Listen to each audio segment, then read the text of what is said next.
In the East End of London, where the perpetual twilight of fog and soot held sway, stood a curious little shop known as the Eternal Gear.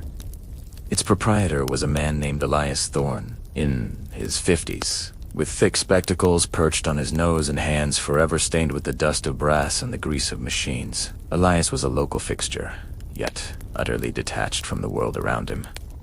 You see, for Elias, the future was a closed book. He lived only in the past. 5 years ago, on a night drenched in November rain, his wife, Elizabeth, was taken from him. It was pneumonia, a simple, treatable illness, but fate, in the form of a delayed doctor, had been cruel. Since that night, Elias no longer saw time as a gentle river, but as a savage beast that had ripped his life apart. He repaired clocks for a living, mending the passage of time for others, while in the silent chambers of his heart, he desperately yearned to stop it. Or better yet, to wind it back. Hidden away in the basement of his shop, beneath a graveyard of discarded cogs and rusted springs, Elias was secretly building his life's work. This was no ordinary timepiece. It was a machine designed not to measure time, but to master it. Using cryptic schematics left by his father and his own feverish genius, he constructed what he called the Chronos Core. It was a complex heart of gears, cut from a metal unknown to science, a material harder than diamond and colder than the void. Deep in the dead of winter, with the world outside, locked in a silent, frozen slumber,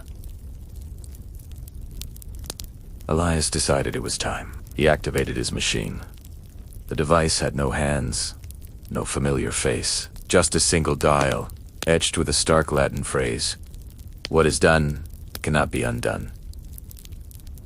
Elias, however, was determined to prove this ancient wisdom wrong. With a trembling hand, he set the dial back exactly 1 hour. In an instant, the workshop plunged into darkness as the candles flickered and died. The pressure in the room spiked, a painful force against his ear. Elias felt a terrifying sensation, as if his very body was being pulled apart, atom by atom. And then, just as suddenly, silence.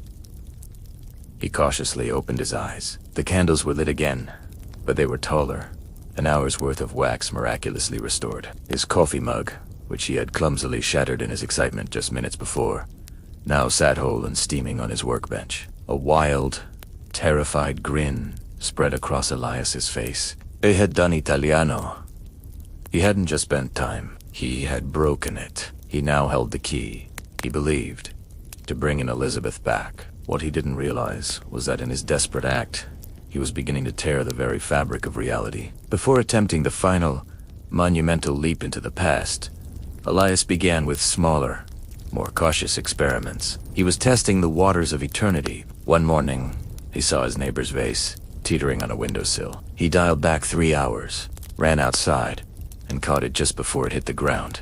A trivial act, he thought. A simple kindness, but that afternoon, a shadow fell over his small victory. He heard that the neighbor, a kind old woman named Mrs. Higgins, had been struck by a carriage and killed. The cold, brutal logic hit him like a physical blow. If the vases had broken, Mrs. Higgins would have spent 10 minutes cleaning up the mess. She would have left her house 10 minutes later. She would have missed the speeding carriage at the intersection entirely. By saving a piece of pottery, Elias had inadvertently signed her death warrant.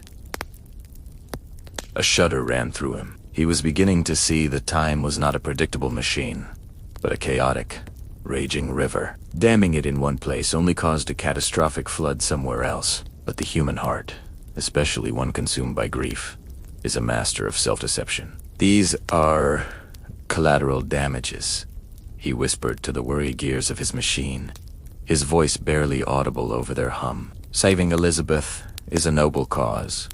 It is a greater good. If the universe must break a little to save her, then so be Italiano." He convinced himself that if he focused solely on changing Elizabeth's fate and nothing else, he could contain the ripples, control the chaos.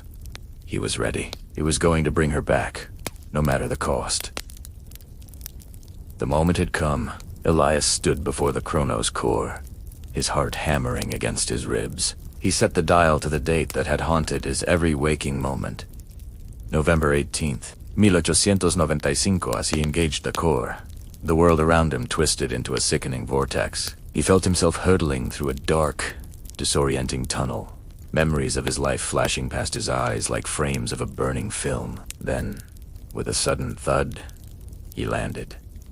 He was in his old bedroom, outside. The rain lashed against the window pane. The sound an all too familiar drumbeat of sorrow. And there, in the bed, lay Elizabeth. Her skin flushed and hot with fever. In the original timeline, Elias had been delayed for hours, searching for a doctor. His carriage wheel stuck fast in the thick mud of the London streets. But this time, Elias knew. He wasn't just hoping for a doctor. He had brought one with him, hours in advance. The medicine was administered quickly. The tense hours passed. And then, as the first fragile light of dawn began to turn the rain into a silver mist, Elizabeth's fever broke. She opened her eyes, her gaze finding his. A weak but genuine smile touched her lips. Elias gripped her hand, the dam of his grief finally breaking as tears streamed down his face. Had done Italiano. He had wrestled with death itself, and won. "I will never lose you again," he sobbed, burying his face in her palm. He was so utterly consumed by his victory, so lost in the joy of her return, that he failed to notice the world outside his window. The sky wasn't blue. It was a flat, static, lifeless gray. And the birds were silent. The world was holding its breath. Elias returned to what he believed would be his new present. He expected to find Elizabeth in the kitchen, pouring tea, their home once again filled with the easy laughter that had been stolen from him 5 years ago. He opened his eyes, his heart soaring. She was there. He could hear her humming softly from the kitchen. He ran to embrace her, to hold his miracle, but stopped dead in the hallway. The familiar ticking was gone. All the clocks on the wall, the symbols of his trade and his obsession, had vanished. He glanced out the window. His shop, the eternal gear, was gone too. In its place stood a simple fruit stand. Confused, he looked down at his own hands, the calluses, the oil stains, the tiny scars from years of dedicated craftsmanship. They were all gone. His hands were soft, clean. He stumbled to a mirror and saw a stranger staring back. A clean-shaven, well-dressed man. A bank clerk. Elizabeth turned from the kitchen, her smile as warm as he remembered. "Oh, Elias, there you are," she said cheerfully. "Why are you dawdling?" "You'll be late for the bank."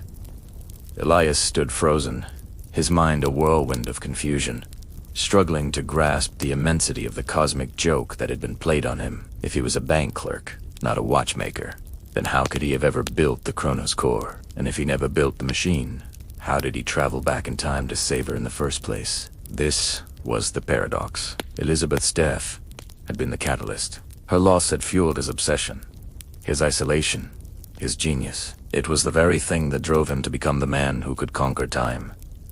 Vis-a-vis, he had erased the grief, and without the grief, he never became the man capable of saving her. Reality itself was groaning under the strain of this impossible, circular logic, threatening to collapse into the void he had so carelessly created.